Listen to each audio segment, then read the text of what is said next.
बिस्मिल्लाहिर्रहमानिर्रहीम अस्सलामुअलैकुम वरहमतुल्लाहि वबरकातुहू। उम्मीद है दोस्तों सब खैर आफियत से होंगे। आज के अपने इस वीडियो के अंदर हम CS610 का लेक्चर नंबर 31 जो है वो कवर करने जा रहे हैं, जिसमें हम IPv6 यानी इंटरनेट प्रोटोकॉल वर्जन 6 की जो है वो बात करेंगे। इसमें सबसे पहला जो टॉपिक है वो है difference between IPv4 and IPv6। ये यहाँ पे टॉपिक तो नहीं लिखा हुआ, लेकिन ये फिर भी अगर आप इसके पॉइंट डिफरेंस याद कर लोगे तो आपके लिए बेनिफिट रहेगा ये, ठीक है। तो जैसे IPv4 और IPv6 में अगर आपको डिफरेंस पूछ जाए तो आप एक टेबल की फॉर्म में जो है वो डिफरेंट लिख सकते हो। जैसे आप अगर IPv4 और IPv6 के एड्रेस साइज़ की बात करो तो IPv4 का जो एड्रेस साइज़ होता है वो होता है 32 बिट का, जबकि IPv6 का जो एड्रेस साइज़ होता है वो होता है 128 बिट्स का। ठीक है, ये पहला डिफरेंस हो गया। दूसरा डिफरेंस अगर हम एड्रेस फॉर्मेट की बात करें तो IPv4 के अंदर जो एड्रेस का फॉर्मेट होता है वो होता है डॉटेड डेसिमल नोटेशंस के साथ, ठीक है? जबकि IPv6 की अगर हम बात करें तो उसमें जो एड्रेस का फॉर्मेट होता है वो अल्फ़ा न्यूमेरिक हेक्साडेसिमल नोटेशन के अंदर लिखा जाता है, ठीक है? ऐसे ही अगर हम चेकसम की बात करें तो IPv4 के अंदर चेकसम फ़ील्ड हेडर के अंदर मौजूद होती है, जबकि IPv6 के अंदर चेकसम की जो फ़ील्ड है वो हेडर के अंदर मौजूद नहीं होती। ऐसे ही अगर हम IPv4 के अंदर आईपी की सिक्योरिटी सपोर्ट्स की बात करें तो IPv4 के अंदर आईपी सिक्योरिटी जो सपोर्ट है वो ऑप्शनल होती है। मतलब वो आप कर भी सकते हो आईपी सपोर्ट को, आईपी सिक्योरिटी सपोर्ट कर भी सकते हो और नहीं भी कर सकते। जबकि अगर हम IPv6 में बात करें तो इसमें आईपी सिक्योरिटी की जो सपोर्ट होती है वो रिक्वायर्ड होती है, ठीक है।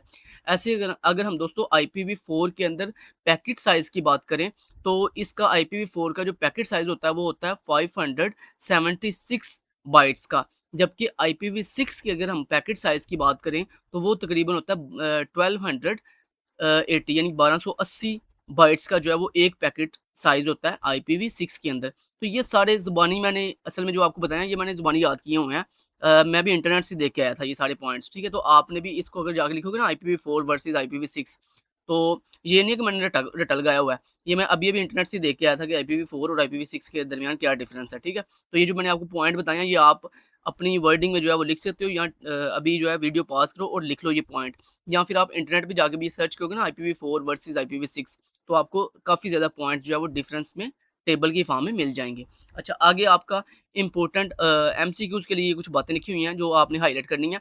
तो पहला जी, IPv4 इज़ 20 ईयर्स ओल्ड, कहता है जो IPv4 है वो 20 साल तकरीबन जो है वो पुराना है। अगर हम दोस्तों IPv4 के लॉन्चिंग की बात करें तो दुनिया में IPv4 फर्स्ट टाइम जब आया था तो 1981 में आया था, यानी 1981 के अंदर मेरे ख्याल से तकरीबन जो है वो IPv4 आया था। जबकि जो IPv6 है ना ये पब्लिश हुआ था 1998 के अंदर, 1998 के अंदर, ठीक है?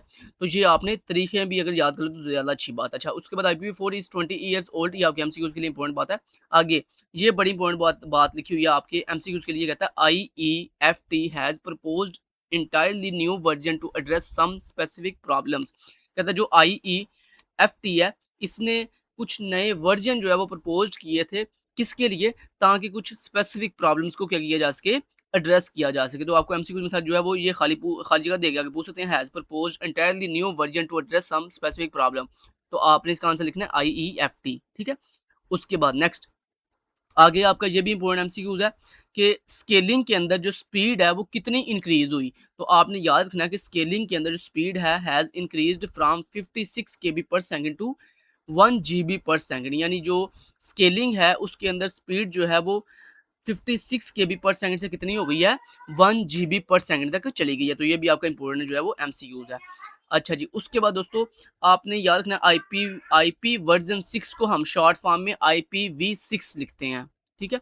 उसके बाद ये आपके इंपॉर्टेंट शॉर्ट या लॉन्ग में सर पूछ सकते हैं कि IPv6 के कुछ न्यू जो फीचर्स हैं वो बयान करो। तो ये आपको शॉर्ट क्वेश्चन में या लॉन्ग क्वेश्चन में सर जो है वो पूछ सकते हैं। तो आपने ये जो न्यू फीचर्स हैं IPv6 में जो कि IPv4 में मौजूद नहीं थे, वो आपने याद करने हैं। तो IPv6 में जो दोस्तों जो पहला फीचर है वो क्या है? IPv6 एड्रेसेस आर 128 बिट, जैसे मैंने आपको ऊपर ही बता के आया हूँ कि IPv6 के अंदर जो एड्रेस का साइज़ है वो कितना है? 128 बिट्स का, जबकि IPv4 के अंदर जो एड्रेस का साइज़ था वो कितना था? 32 बिट का। आगे कहता है header format is entirely different, कहता है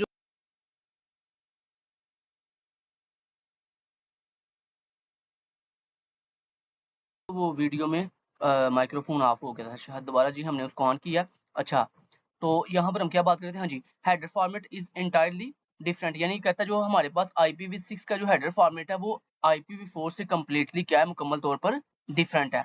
उसके बाद अगला पॉइंट है, कहता है additional information is stored in optional extension headers. कहता है जो हमारे पास IPv6 है इसके अंदर जो अजाफी मालूमात है वो हम कहाँ स्टोर करते हैं? ऑप्शनल एक्सटेंशन हेडर के अंदर जो है वो स्टोर करते हैं, और उसके बाद फिर क्या होता है, हमारा एक्चुअल डाटा होता है। ठीक है, तो ये चीज आपने याद रखनी है। उसके बाद कहता है IPv6 के अंदर flow label and quality of service जो है वो फराहम की जाती है, जो हमें किस चीज में मदद देती है? जो हमें ऑडियो एंड वीडियो जो एप्लीकेशंस हैं उनका बेहतर कनेक्शन बिल्ड करने में हमें जो है वो मदद फराहम करती हैं। उसके बाद कहता है new features can be added more easily. कहता है IPv6 की एक खूबी ये भी है कि इसके अंदर मजीद फीचर, नए नए फीचर जो है वो हम इजीली जो है वो ऐड कर सकते हैं। सो इसलिए इट इज एक्सटेंसिबल, यानी ये फ्लेक्सिबल है, इसको जब हम चाहें इसमें न्यू फीचर जो है वो ऐड कर सकते हैं। ये कुछ न्यू फीचर्स जो आपने याद रखने हैं, आपकी शॉर्ट और लॉन्ग के लिहाज से इंपॉर्टेंट है।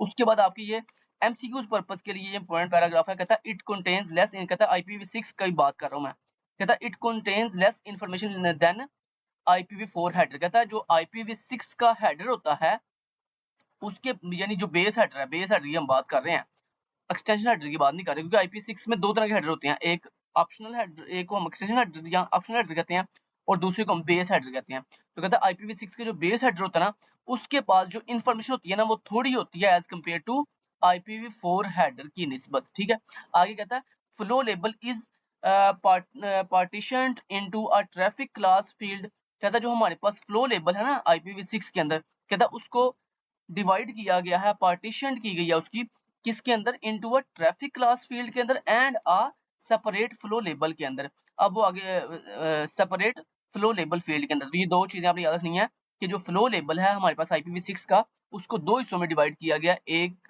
उसमें ट्रैफिक क्लास फील्ड होती है और दूसरा उसमें सेपरेट फ्लो लेबल फील्ड होती है। आगे उसने बताया हुआ यूज टू आइडेंटिफाई अ, कहता अब ये फ्लो लेबल होता गया, कहता use to identify a specific path through the network, जो कि हम इस्तेमाल करते हैं फ्लो लेबल कब? जब हमने स्पेसिफिक कोई पाथ जो है वो क्या करना हो, आइडेंटिफाई करना हो, किसके हेल्प से? नेटवर्क की हेल्प से। ठीक हो गया, तो ये आपके MCQs के लिए इंपॉर्टेंट बात थी। उसके बाद लास्ट पे ये आपका एक और MCQs इंपॉर्टेंट है, कहता है base header is fixed size 40 octets. कहता है जो IPv6 का बेस हेडर होता है ना, जैसे मैंने आपको आगे बताया कि इसमें दो तरह के हेडर होते हैं ना IPv6 के अंदर, तो कहता है जो हमारे पास बेस हेडर होता है ना IPv6 का, उसका फिक्स्ड साइज कितना होता है? 40 ऑक्टेट्स का। तो ये आपने MCQs के लिए याद रखनी है। ठीक है, यहाँ तक हमारा लेक्चर कंप्लीट होता है। Thank you so much guys, take care, अल्लाह हाफिज़।